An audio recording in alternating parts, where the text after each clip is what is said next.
Hi, welcome to this week's Authors Love Readers podcast, where we delve into the stories behind the stories. We're asking authors questions, some of them fun, some of them serious, and from their answers you're going to learn things you never knew about the people who write the stories you love. My name is Patricia McLinn. I'm your host and designated question asker. I'm Ann Christopher, and I'm an author who loves readers. Now, let's start the show. Hi, and welcome to this week's Authors Love Readers podcast. My guest today is Ann Christopher. Ann is a buddy, and surprise, surprise, and we live on sort of opposite sides of the Cincinnati metropolitan area. And we tend to meet, we meet annually in Florida at the Novelist Inc. conference, but we also love to go to this restaurant that's really close to me. I'm spoiled with that, called the Towsey House. And we've been known to have long lunches there, which are lots of fun. Unfortunately, yes, when things bring her over to my side of the of the metro area. And we try to get together for lunch, but oh my goodness, why is it so difficult? Well, I don't know. I mean, it seems like you look up and it's January, and then you look up and it's June, and then it's time for the conference in October, and now it's almost the holiday season. So I don't know what happens, but every year we say we're going to do a little bit better, and here we are. Talking by voice over internet.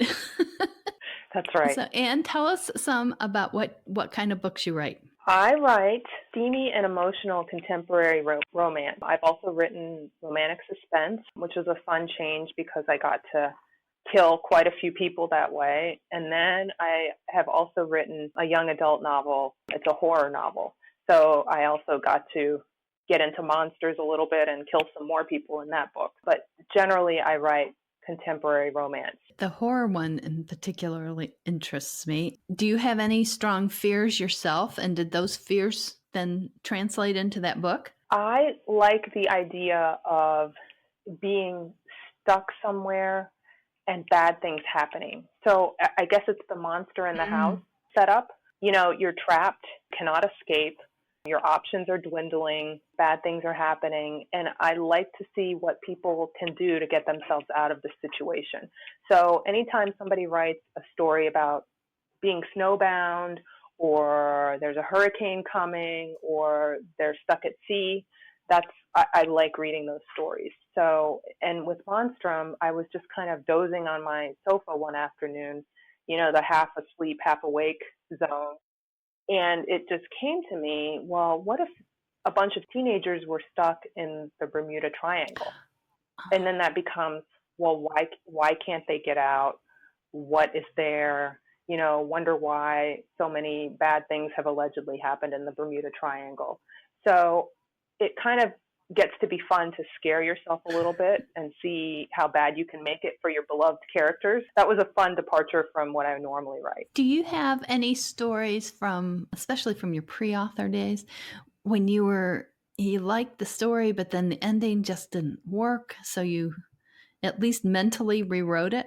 I do. One of my favorite books of all time is Gone with the Wind. And I think I was in 5th or 6th grade when I first read it. And when I got to the end, Scarlett and Rhett don't end up together. And in fact, it looks pretty bad for Scarlett. And so for a long time, I would try to figure out how could Rhett and Scarlett get back together? What trickery could she go through to get him back? Because we know Scarlett's good at trickery. And I really came to the conclusion that she does not get him back, and that was the right ending. At least I can't figure out a better ending. I hate to say that, and maybe I need to think about that again now that I've grown up a little bit, but I came to the decision that Margaret Mitchell got it right. Isn't that interesting? Mm-hmm. What do you think? Do you think it was the right ending? Yes, I do, because I said this before. I was never a big Scarlett O'Hara fan. I thought she was, she put the P in petulant. And just it seemed to me a lot of other people. She had strength, and for that I admired. I thought she didn't do right by a lot of people in the story. Yeah. Well, that's certainly true. So I'm a toughie. Did that Well, you said you read that in fifth or sixth grade. Wow. Were you already kind of addicted to stories and reading at that point, or did that contribute? Oh, yeah. Well, back in the day in elementary school, we used to have the Scholastic Book Club, which I think still have today. So every month or so, you could look at the catalog and order some books, and then they would be delivered magically one day in class. And of course, that would get you out of doing math. You didn't have a Barnes and Noble on every corner. Of course, we don't have a Barnes and Noble on every corner now anymore. But so it was kind of a rare deal to get books that didn't come from the library. So that was always a lot of fun. Yeah, I love that, owning the books. Yeah, that's cool. Yes. Let's do some short, fun ones here. What's your favorite taste? I've been eating, well, sweet. Let's just put that out there. Yay! Yeah. If you have cake or a cookie, I'm with you. But lately, I've been eating a lot of tangy stuff. So like coleslaw. I like coleslaw. I like vinegary things. So I'm not sure why, but so if anyone wants to send me their favorite coleslaw recipe, I'd be eternally grateful. Not the mayonnaise-y kind. I want the tangy vinegar kind. So do you find that affects your taste for sweets? Oh no. Oh no. Okay. Nothing affects my taste for sweets. Yeah, and Towsey House has some great desserts. So, I know. We haven't explored all of the desserts they have. Maybe we should just go one day and have dessert. I like that. We'll just have a dessert outing. I'm holding you to that. Okay, a favorite color and why?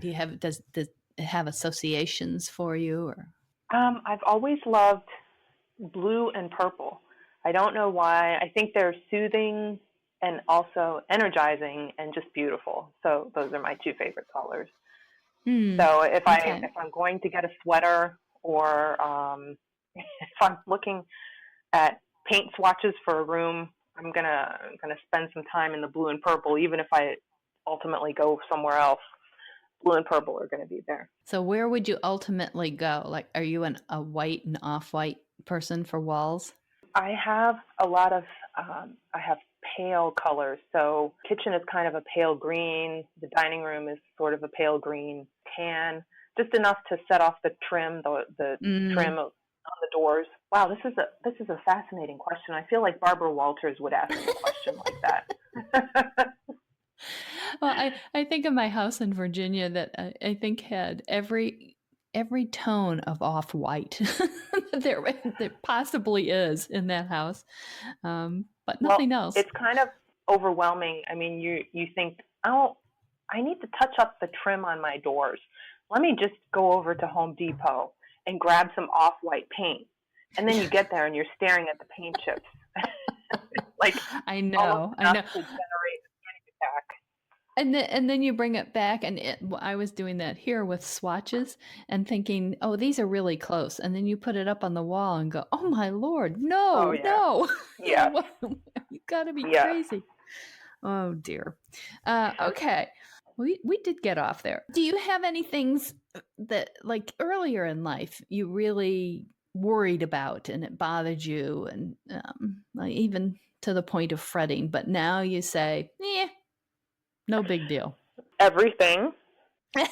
So, like grades, and I'm an oldest child, and my younger sister is 5 years younger than me, so that's a lot of time to try to,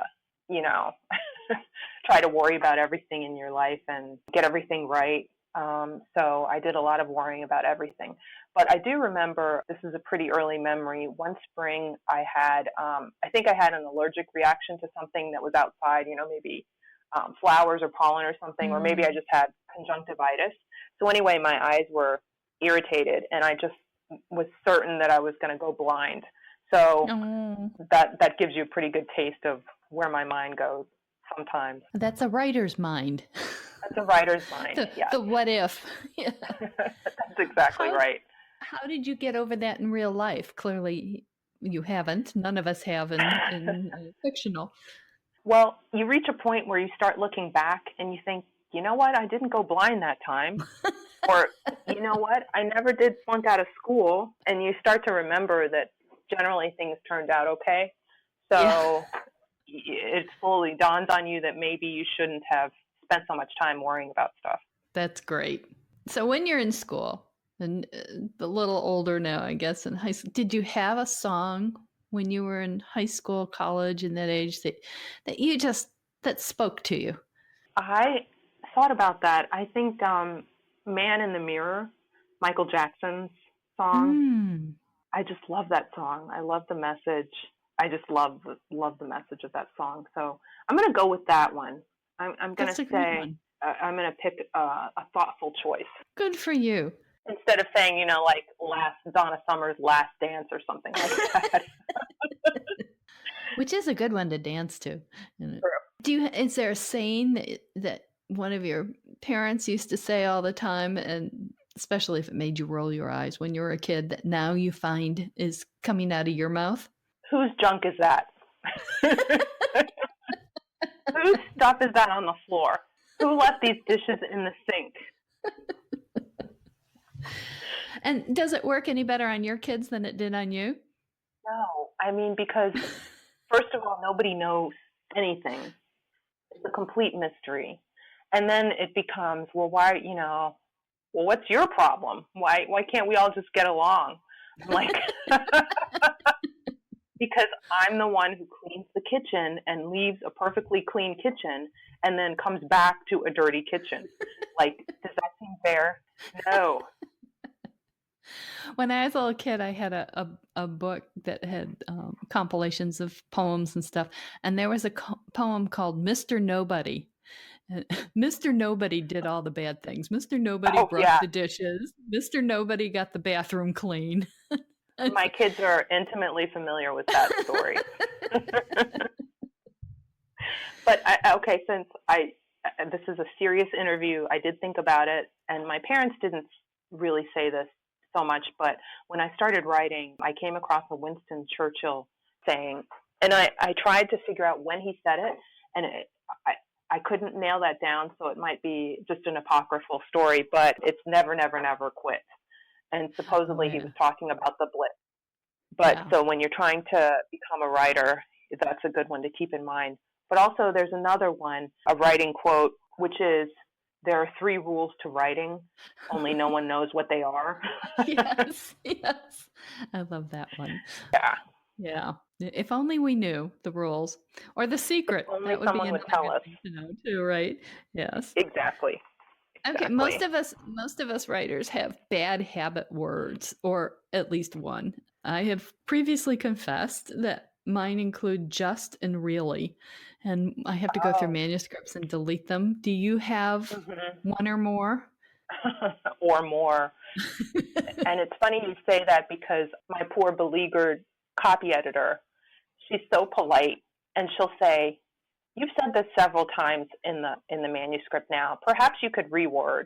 And then the next time, "Perhaps you could reword." And I know she wants to tell me, "What the hell is wrong with you? Stop using this word." I seem to do a lot of stuff with eyes.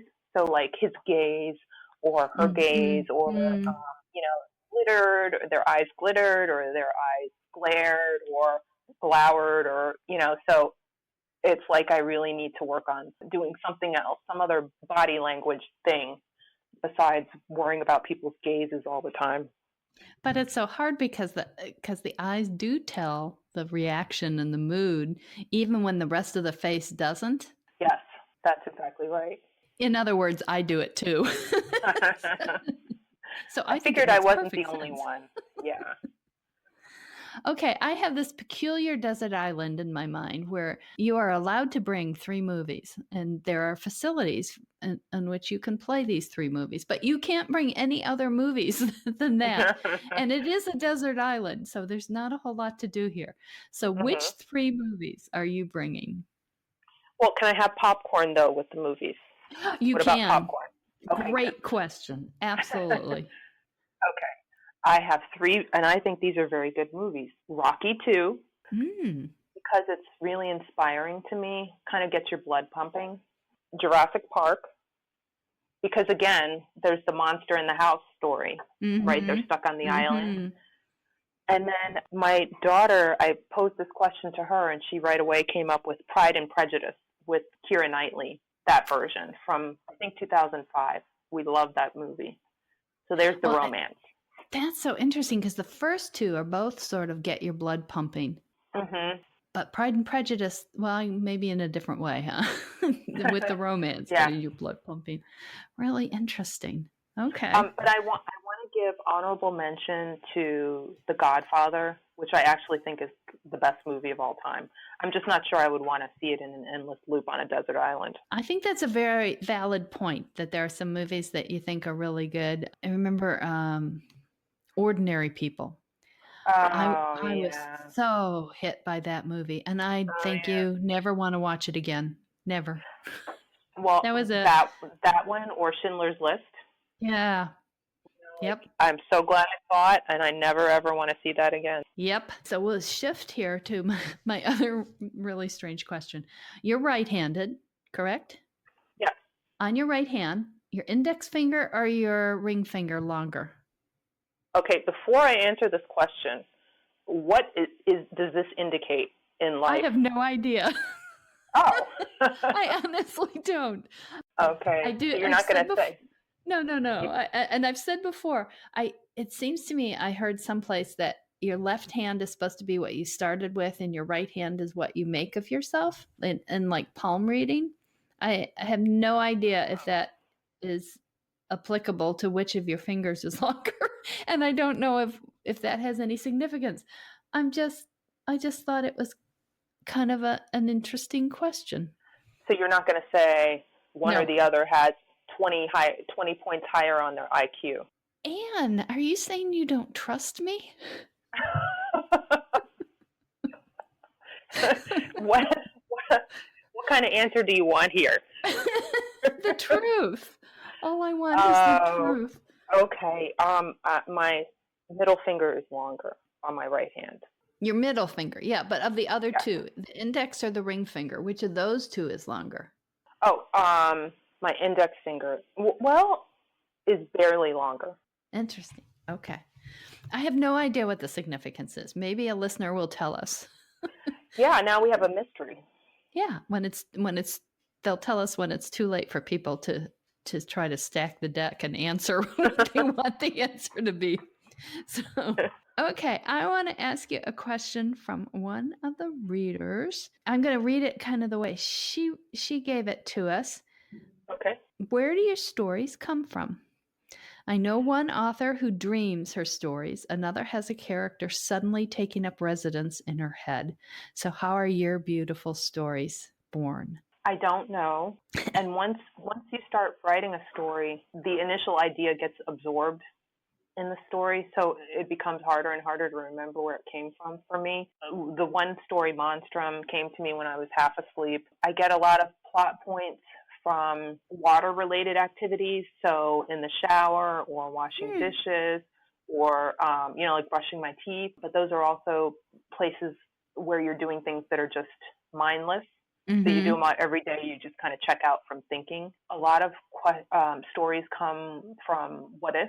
So like when President Obama was running for office, I thought, well, what if the candidate started a romance at this time? Well, who could it be? Who would be a really inconvenient person for a candidate during a presidential campaign to fall in love with? What about a reporter covering his campaign? That would be pretty hairy. So that became Campaign for Seduction. So a lot of times there's a what if. What if a drug dealer wanted you dead, or drug kingpin wanted you dead? That became the anchor for the series, the Deadly series. So there's always a what if at the heart of these things for me. What about you? Most often they start with characters talking in my head, and usually they're disembodied voices arguing. It's almost always an argument. Once in a while, it started with something else. My second book has a modern day Irish immigrant to the U.S., and that stemmed from being in Ireland and talking to an elderly man in a pub, and he said, and will never forget this. He said, Ireland's greatest export has always been its youth. Oh. And it got me thinking the what if or why. Why would somebody emigrate in these days? My ancestors immigrated, there wasn't food. They had really good basic spur to get them to move. And so that's sort of what started the whole thing. Yep. Interesting. But most of the time it's people arguing in my head. So they don't just get along. Well, there's some conflict there. There's yeah. And that's the basis of a good story. Yeah. And then they have to go, backwards of how they got there and forward of where they go from there. Because it's almost always something that usually it ends up being a scene in the middle of the book. Oh, okay. Because I don't write in order, as you know. But how about you? Where do you start? Once you have this idea, how do you then turn it into a book? Well, I start at the beginning and I go until the end. How radical! So actually, that's not technically true. One of the big lessons that I had when I started writing and trying to figure out what I was doing was to start in the middle or start a little bit ahead of where I think the story is beginning, so that if the scene poses questions or it's right in the middle of the action. So it's fun when you can do that if things are already well on their way, and then you kind of leave out some of the boring parts. But also, when you're ending a scene, my inclination was always the scene ends at the end of the day when the heroine is going to bed, and I've got to mention that she brushed her teeth and took her shower and went to bed. And surprisingly, that's not very interesting for the reader. So I've switched to like ending scenes on a question, or, now she knew what she had to do, or she knew just the person who could help her, and then, switch to the next chapter. So hopefully I've gotten a little bit better about that kind of thing. As a reader, one of the things I love at the end of chapters is now everything was going to be fine. That's sort of thing. Because it's not going to be, especially if you can see there's more book to come. And it immediately gets me thinking, uh-oh, how is this gonna go wrong? In what way is this gonna happen? So I always like that at the end of chapters. I call that a disconnect. So there's a disconnect between what the character thinks and what is really going on. Or there's a disconnect between what the character is saying and the character's internal monologue, or the way the character sees herself and the way everybody else sees her, or the hero sees her. There's always a disconnect. So one of my favorites is when the reader knows more than the character and realizes the character is either lying to him or herself or just hasn't put pieces together. And I like that a lot. That's a lot of fun when you're writing mystery or romantic suspense, like the killer is on the way, but the characters are having dinner.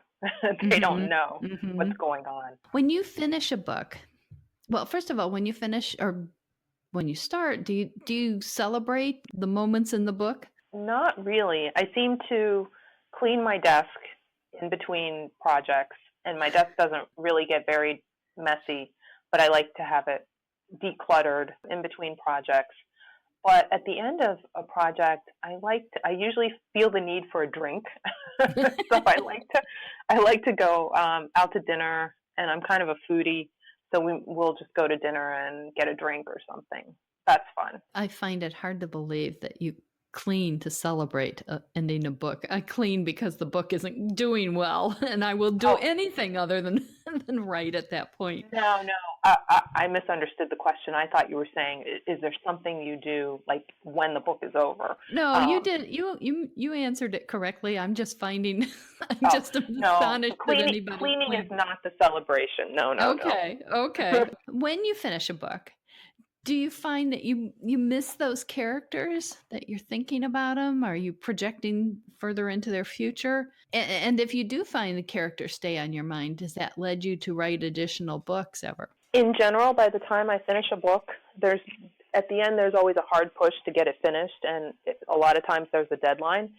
So by that point, I am really sick of these people, and I am sorry that I didn't put them in a plane crash in chapter 2 and get them out of my life. I really am glad to send them on their way. And, I know they're going to be okay and they're in a good place and they should be fine. I recently updated and re-released some of my earlier books. Uh-huh. And it was really hard to go back in and reanimate those characters and figure out, well, where would they be now when I wrote some epilogues? So that was hard. But all that said, I do find myself rereading some of my earlier books. And I would say within the last year, I have reread all of my books. And it has been sort of checking in on old friends and seeing what it was like to be back there in that moment. It's a strange phenomenon because a lot of the stuff I wrote, I don't remember. And, where did that come from? I don't remember any of it. Where did that come from? I think most of us have that. But now that's really interesting that you've reread your books. And what has that shown you about how you've changed as a writer? I do not believe in semicolons anymore. I've gotten rid of a lot of semicolons. I have tightened up my prose quite a bit. It still needs to be tighter. I've gotten rid of a lot of descriptions. We don't need to know that everybody's living room is from Pottery Barn. That doesn't add anything to the story, really. So I've gotten rid of a lot of that stuff. I think those are the main things. I think a lot of us have really learned to pare our stories down to really zero in on the core of the story. And sometimes I find myself reading older books and missing some of that decor, some of the added aspects of the books. Oh, You want to slow it down a little bit. I guess that's it. And maybe some more patience with the characters too. I don't know if I'd want it all the time though. So that's an interesting question. And it'd be interesting to hear from readers how they feel about that. Oh, ask a reader how they think an author's writing has changed over the years. Or ask readers whether they miss those books that were a little slower and had more decor. This is a question from a reader that's somewhat related in that she asks, when the cover image doesn't match the character description, which she says is a pet peeve, how does it feel for the author? I am so glad you asked me that question. It feels really upsetting. And I'll give you an example. I already mentioned Campaign for Seduction, which is my book where the senator is running for president and he falls in love with a journalist on his plane as they're campaigning around the country.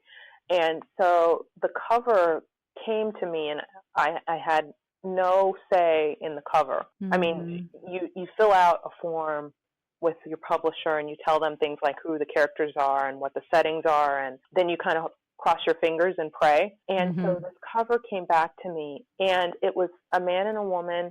The man had on like a dark suit and also a dark tie with a white shirt. And so the combination to me looked like an airline pilot rather than, like a professional, like a senator. And he had his eyes closed. I'm not sure why his eyes were closed. And the heroine had like 80 pounds of fake hair piled high on her head. And this was the thing that really stuck in my craw. She was wearing like a mink stole. And my grandmother had, I don't know what kind of fur it was. It was a stole. And I swear this was from like 1952. And I'm like, who since 1952 has worn a stole? And why would you give it to this heroine? I mean, they're campaigning. There is no ball. There's no black tie, anything. Like, why? And the reason that it was so upsetting with that particular book was that it was a very hard book to write. It required a ton of research into, like, what goes on in a campaign. And additionally, at that time, when President Obama was running, there was a ton of research material available. So I had a lot of questions, and I had to wade through a lot of articles. So I really put my heart and soul into that book. And then you just kind of pass it along to production, and you hope it turns out okay. And in that case, I was just really, and so they sent the cover to me and said, how'd you like the cover? And and this is one of those moments where you have to pick your battle. And I said, I wonder, could we maybe give him a red tie? Because the hair is, the heroine's hair is there. That's not going anywhere. We can't open his eyes because the model's eyes are closed. But how about a red tie? And they didn't make any changes. But the good news is the rights to that book have recently reverted to me, and I am going to reissue that book early next year and wait until you see the new cover. I'm really excited about it. Oh, that'll be great. That'll be great. It's really beautiful. That's a wonderful, happy ending to that story, Ann. I love it. Yeah. You mentioned research. And I think sometimes people think if you're writing contemporary books, you don't have to do research, which is totally incorrect for a lot of us anyhow. How do you approach research? Do you love it? Do you hate it? Do you find it's a great way to procrastinate? When do you do it at the beginning? Do you do it during the book? Tell us all. Kind of all of that. I was a lawyer in my past life, so I am very familiar with doing research.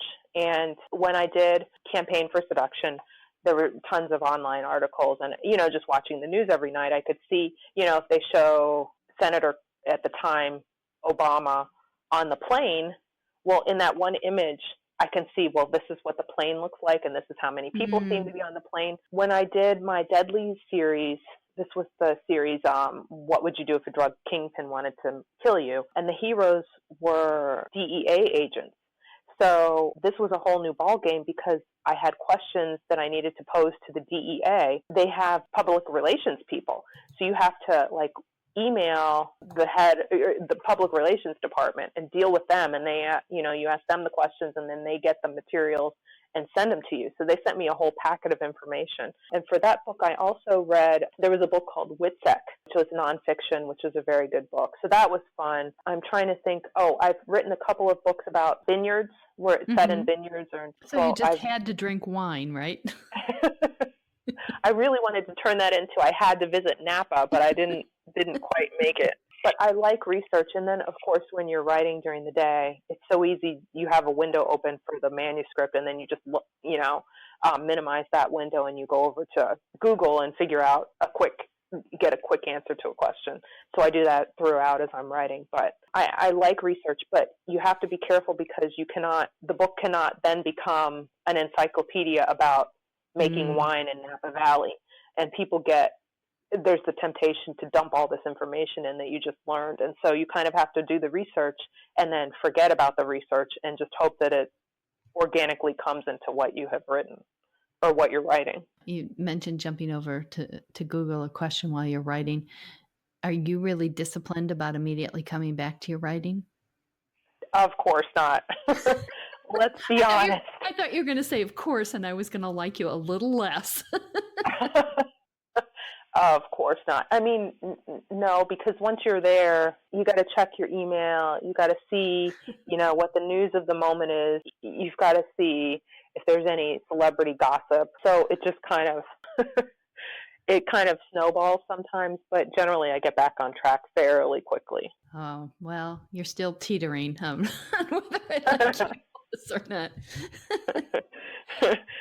Do you, because I try to follow, sometimes I end up in places and I try to think, now, how did I get here? Oh, I know. What was the track that took me from what the initial question I had on? Well, sometimes it's, here's the article, the number one search result is the thing that you need to answer your question. Mm-hmm. But in glancing through the list, you see that number 5, that kind of looks interesting. And then you follow number 5, and then, it's just you leapfrog until you are completely lost from what your original question was. When you're working on stories, do you find some that you think, oh, this is a good story, this is going to work, and then as you work on it, it just does not pan out, and so you have this unfinished piece of a story? And what do you do with those? Do you hold out hope that they will work out eventually, that you'll find the answers to the problems you had, or do you jettison those and not let them weigh you down? I jettison those. The first book I ever wrote is called A Delicate Situation. It was about 2 divorce lawyers. One represents the husband, one represents the wife, and the 2 lawyers fall in love. And that was the book I wrote to figure out how to write a book. It's fatally flawed. I mean, it doesn't have conflict, and the ethical implications for these lawyers was really, terrible, were really terrible. And so that book cannot be saved, but it served its purpose because I learned how to finish a book. Mm-hmm. So, but at this point, this isn't a hobby.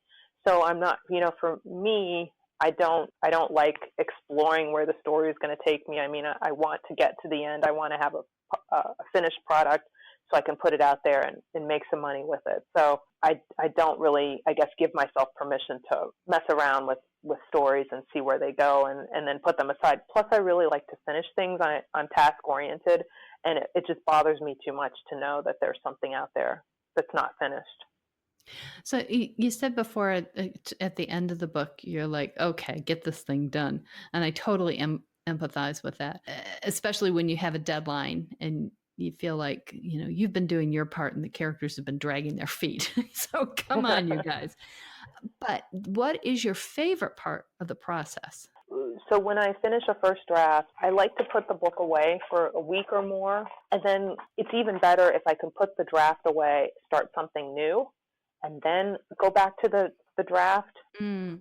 You can take a week or longer. It becomes very easy to see what's wrong with the book and how you need to tweak it and how you need to tighten up the language. And if you wait a little bit, it's not so terrible to slice and dice where you need to.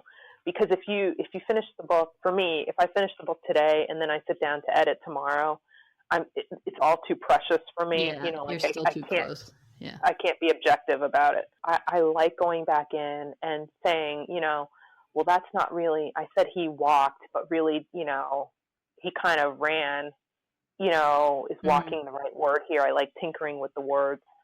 So I guess that's probably my favorite part. You mentioned a couple of times that you were a lawyer, and then that first completed manuscript that you had lawyer characters.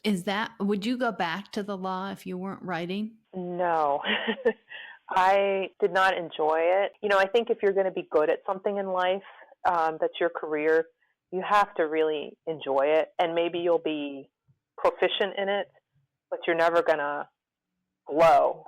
It's never going to be, you're never going to be outstanding because you don't love it. Mm-hmm. And so I guess I was a proficient lawyer, but I never loved it. I did divorce work, and that's really hard. I'm much more interested in getting people together than separating them. Yeah. So I don't think so. What would you do if you weren't writing? Or what did you want to do before you were writing? I initially thought I was going to go to medical school until I got to organic chemistry and physics. Yeah. And that set me straight really quickly. Before I started writing, I also thought I might like to write children's books. So I gave that a try and had a lot of rejections there. There was a period where I thought I might want to bake wedding cakes because I like doing that. Oh. And I actually volunteered for a while at a bakery here in town. Well, it was the bakery that did our wedding cake for us. And so I volunteered probably for, 6 months or so. And it kind of scratched that itch for figuring out how to make good cakes. But I also realized that wasn't what I wanted to do with my life. Have you ever used that in a book? Baking cakes? I haven't. Maybe I should. Yeah, that would be fascinating. So is that, no, I was going to ask you if there's something you are really good at that few people know about. Is that baking cakes, or do you have an additional one? I can bake cakes. I can make candy. I can make bread. Ooh. I like to quilt. Wow. Oh, and this is important. Make sure this makes it into the final interview. I'm a student of the O.J. Simpson case. So I read everything about the case. I watched all the coverage, watched documentaries. I even read O.J.'s book, I Want to Tell You. That shows you how dedicated I was to that case. Have you ever thought about using that in a book? Now, how would that work? How would I use that? Well, somebody who was fascinated by the case, and then maybe they encountered a somewhat similar scenario, but not exactly. But they kept trying to apply the case to it. Oh, that's off the top of my head. All right. Now you're going to want a royalty if I put that in a book. You bet. I get a percentage. At least a free lunch, huh? A free lunch. I could do that. From the time you start a story until the end, do you find that they change a lot in the course of the writing, or is it pretty much what you envisioned at the beginning? Pretty much what I envisioned, but, normally if you're writing contemporary romance, it's going to end with a happily ever after of some version. So very often it's them telling each other that they love each other for the first time, or they're getting married, or they're having a baby. So there are these landmarks that you kind of typically reach when you're writing a romance. What about you? Do your books change that much? Oh, yeah. They do? Because I don't really have a concept at the beginning. So maybe that's not true, because they go from nothing to something. But this characters arguing in the beginning, and I have to figure out where they're going to go to. But yeah, sometimes they do. I've told this story because it had a real impact on me. The end of 2016, I was writing a murder mystery called Look Live in my Caught Dead in Wyoming series. And I was feeling good because I was ahead, and we know how seldom that happens. And I was tootling along, and lo and behold, I literally looked at the screen, and the guy I thought was the murderer ended up dead. What do you mean he ended up dead? He ended up dead. There was the words gremlins, on the screen saying the gremlins in your computer killed the guy. The gremlins in my brain, I guess, and I couldn't undo it. He was dead. So then I had to figure out who the real murderer was, since I'd been led astray. And because I write out of sequence, I had written some stuff, revealing him as the murderer. Gee, he wasn't. So I had a lot of work to do. So yes, mine often, for once I had a conception of what it was going to be, and I was wrong. So that's a lesson to me. No thinking ahead. We've known each other for a long time, and we're good friends. And I say this with great affection, and I'm sure that's how you will take it. But your way of writing sounds like a complete nightmare to me. I could not see, I would be if I was on deadline and I didn't know what the story was going to be about or who the killer was, and I'm just writing, maybe I'm too much of a control freak. It just sounds like a nightmare. Doesn't that make you anxious? I guess I've done it enough times to be optimistic that it will turn out. When I was traditionally published and having to do synopses, the books never followed the synopsis, and they would go way far away from the synopsis. So I came to not trust figuring out ahead of time, because it almost like I'd waste time trying to make it do that. So yep. I think it's Joe Beverly who calls it flying into the mists. I'm definitely a mist writer. I will see a few things.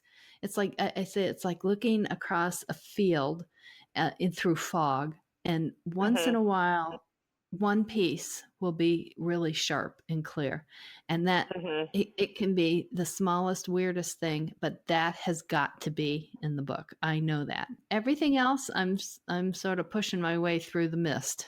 Well, that's interesting. I kind of see it as driving from Cincinnati to Hilton Head. Like, I know I'm going to go through Knoxville, Lexington, and then Knoxville, and then Asheville, and then Columbia, and then eventually I'm going to get to Hilton Head. But when I get to Asheville, there may be construction in the road. I may have to detour around a little bit, but I know that those major things are going to happen. But you see much less of your story starting out than I do. Sounds like. Yeah, I could start from Cincinnati and know that I am going to Hilton Head and end up in Albuquerque.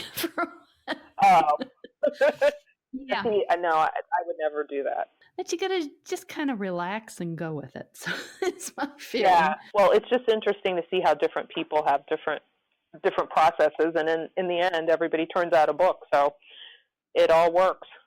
Well, and I've done talks. I do a talk called Survival Kit for Writers Who Don't Write Right, because there's definitely a bias against those of us who don't start at the beginning and go to the end. And sometimes it's reassuring to people to know that you can. And I've written 40, I think I'm at 45 books. I've tried to do it the other way, and I've actually lost books trying to do that. Because what happens to me is if I know where the story's going, my hoppy little brain says, okay, know that story.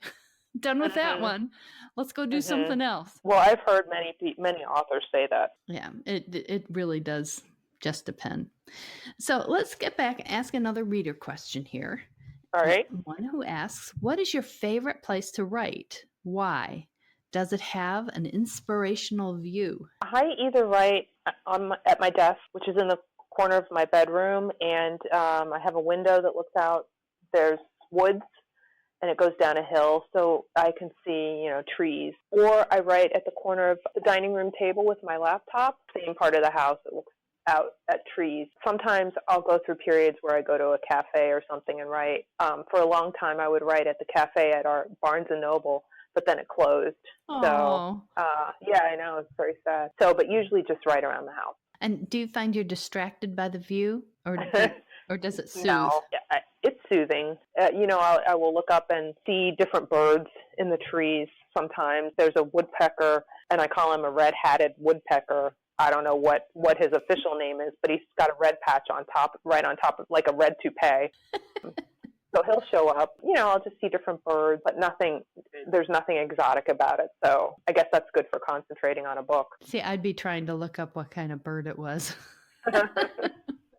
And where they come from, and are there legends about them? Yeah. I have that little hoppy mind, so monkey mind. I think this is a really interesting question from a reader. If you could write a book with any author, alive or dead, who would you want to work with and why? Love this question. Shakespeare, because I just want to know, how did you do that? Please just tell me one thing. How did you do any of this? And I have noticed, I've written 20-something books now, and the number of times that something about Shakespeare works its way into the book, really striking, I've started to notice. It's like I can't get away from it. Because there's always, anything I could say, he's already said it, and he said it better. So it just kind of works its way into whatever I'm writing. That's a great answer, too, because you would know definitively who he was. I love it. So then I'd know who he was. Yeah.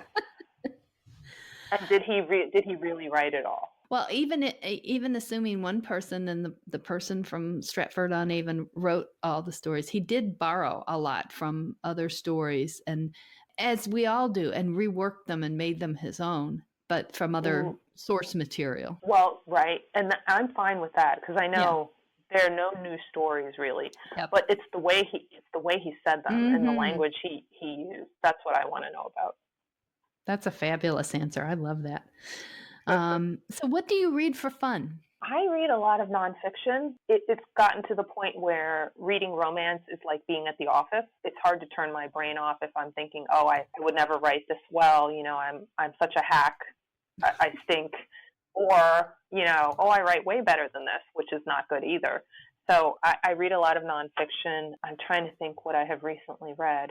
I reread John Krakauer's Into Thin Air about the disaster on Everest in 1996, which is a great book. I like to read that kind of thing. But also, I read before I go to bed, and between my attention span and my being tired, it usually turns out to be about 3 pages, and then that's it. You have to read things that are broken up well for you. Yeah. I understand that too.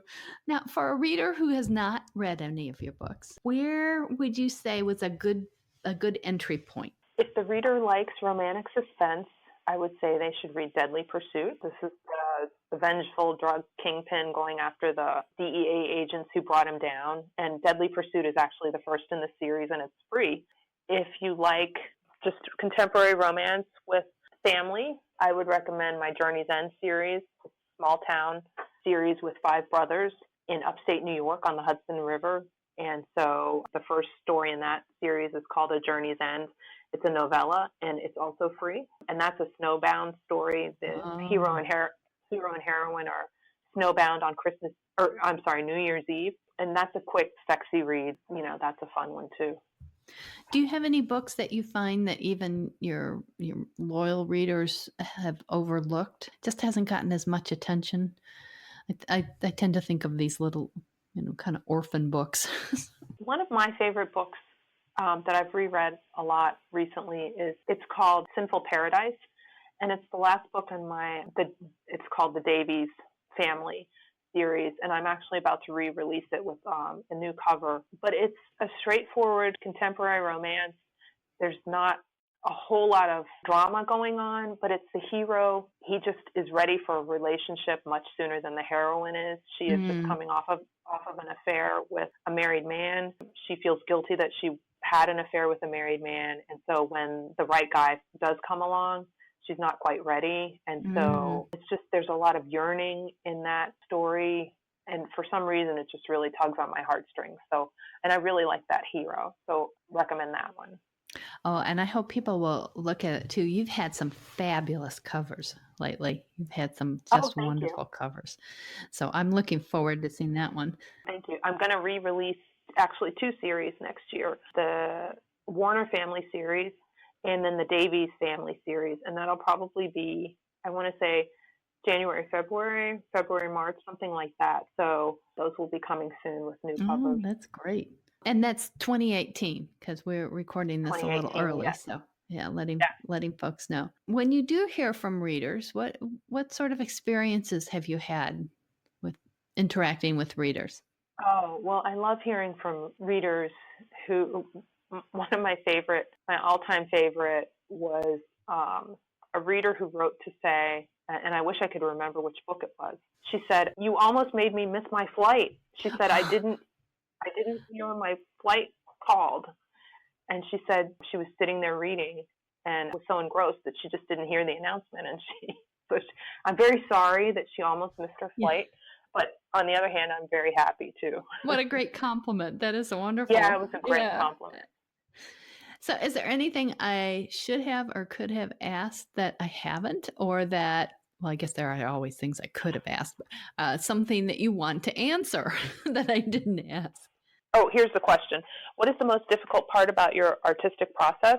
And this goes to people who want to write, aspiring writers. For me, it's getting started, and this is not just page 1, first paragraph. This is every day, like sitting down, getting back into the scene, and getting going again. And I think it has to do with the fear of getting it wrong, which is perfectionism. And I think that can really, really hamper writers. And I say this, I haven't mastered this, but if you can let that go, or if you can be aware that it's an issue and try to let it go, I think it will definitely help you along in your writing. But it's a battle that I face every single day. Yeah, it's definitely an ongoing battle. Have you read The War of Art by Stephen Pressman?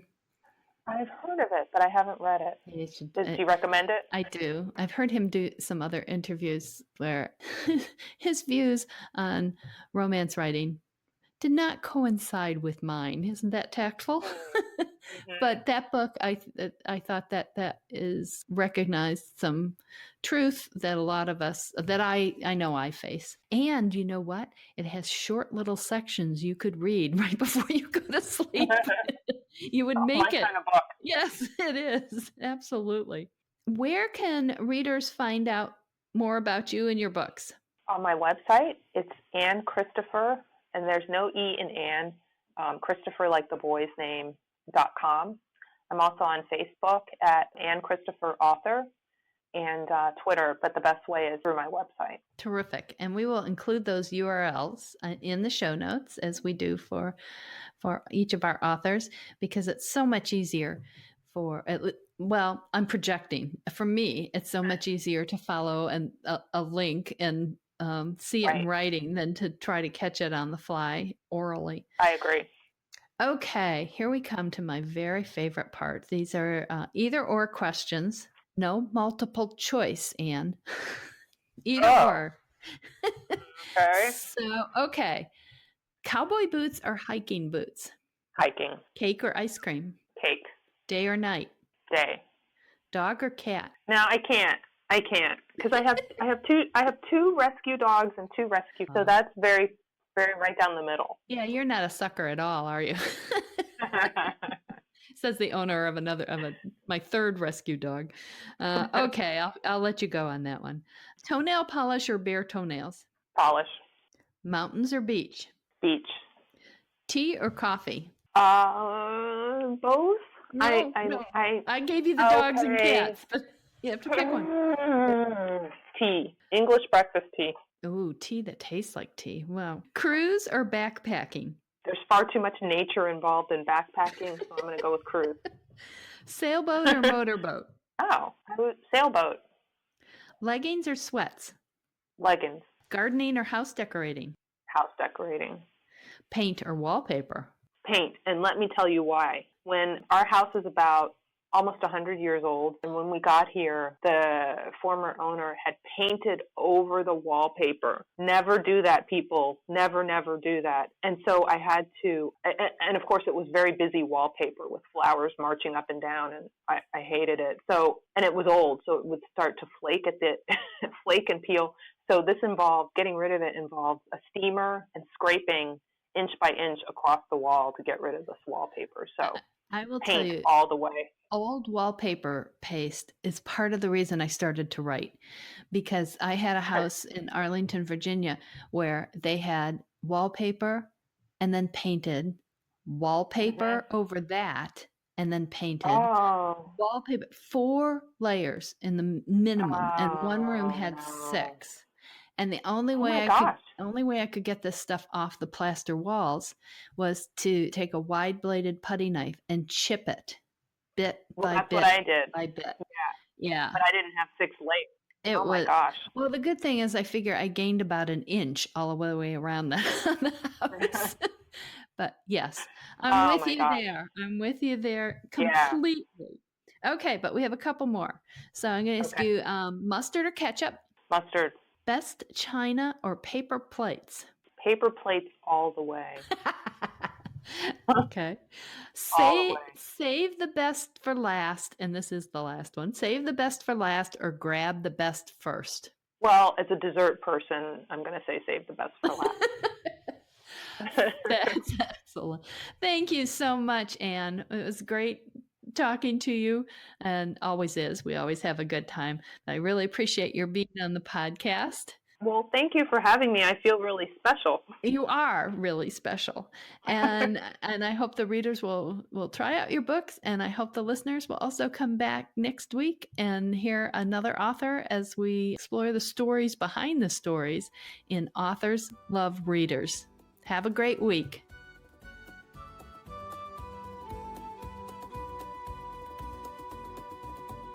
That's the show for this week. Hope you enjoyed it, and thank you for joining Authors Love Readers podcast. Remember, you can always find out more about our guest authors in the show notes, and you can find out more about me at www.patriciamclinn.com. You can also send in questions to be asked of future authors at podcast@authorslovereaders.com. Until next week, wishing you lots of happy reading. Bye.